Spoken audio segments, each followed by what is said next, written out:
Okey, seterusnya kita nak masukkan grade-grade di dalam bagi ujian 1, ujian 2 dan ujian 3 dan juga keseluruhan grade dia. Okey. Okey. Untuk memasukkan grade ni, kita boleh refer kepada range ni.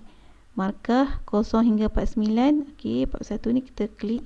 Kita boleh buat macam ni. Okey, satu-satu tapi lambat.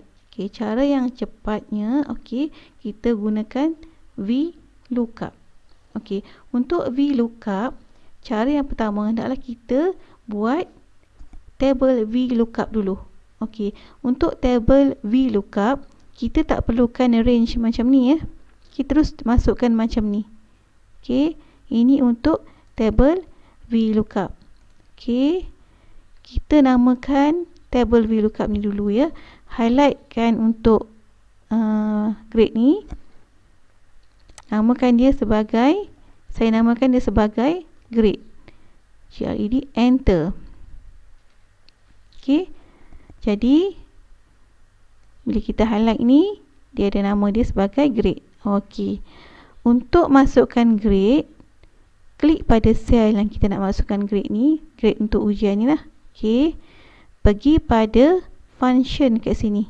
Okey, insert function, klik di sini. Okey, kalau tak ada Vlookup kat sini, type je kat sini.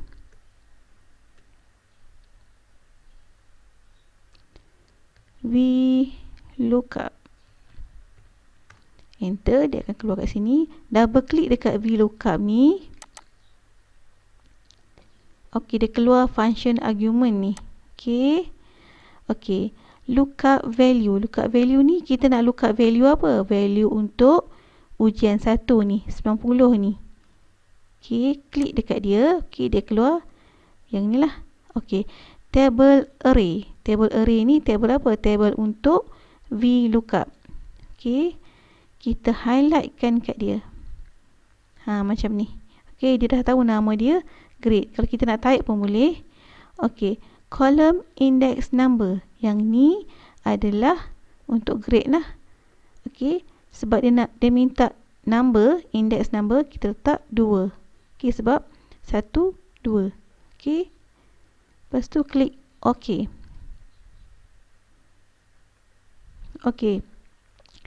Bila kita buat table, kita tak perlu lagi tarik seret ke bawah ni. Dia memang dah ada. Dia akan terus buat untuk kita. Okey. Okey, seterusnya untuk grade yang untuk ujian kedua, grade kedua ni, klik pada sel yang pertama ni, sel yang first kali. Klik pada function, kita buat semula lookup ya. Insert function Vlookup.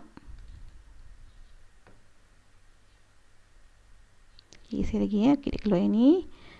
Lookup range, lookup value. Lookup value yang ni lah, nilai ni.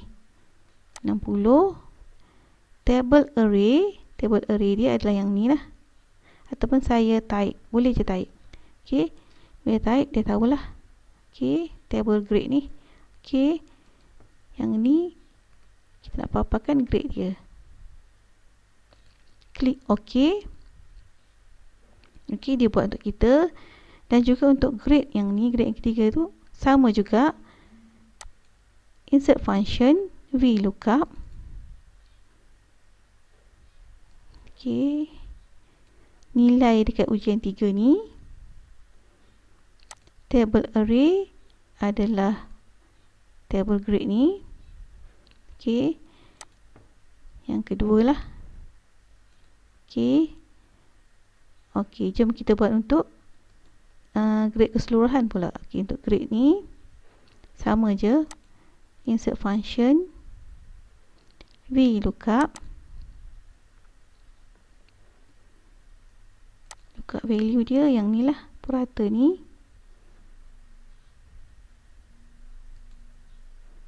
Okey, table array dia adalah grade ni. Dan column index number dia adalah yang kedua. Okey. Klik OK. Okey, dia paparkan kat sini. Okey, sekarang kita nak masukkan keputusan dia. Keputusan dia sama ada dia cemerlang ataupun gagal. Okey, berpandukan kepada grade yang purata dia ada ni. Okey. Okey, untuk buat keputusan ni, highlightkan dulu dia punya range untuk Vlookup, table Vlookup ni, dan namakan dia kat sini sebagai keputusan. Enter. Okey. Kita namakan dia. Lepas tu dekat sel keputusan ni, okey, klik pada insert function. Okey, Vlookup juga. Kita select Vlookup, double klik. Okey, kita nak lookup apa? Kita nak lookup nilai purata ni, klik pada, untuk lookup value ni klik pada purata ni. Lepas tu untuk table array ni kita boleh type keputusan ataupun kita highlight kat dia. Okey. Okey, type keputusan. Okey, column index number kita nak dia paparkan yang ni lah, gagal lemah semua ni. Okey, kita nak 1, 2, 3, kolom yang ke 3. Klik OK. Okey, dia keluarlah kat sini. Okey, sorry. A tu cemerlang saya silap type. Okey, cemerlang. Okey, dia berubah kat sini lah. Okey, ada 3 orang yang cemerlang. Okey, itu untuk Vlookup.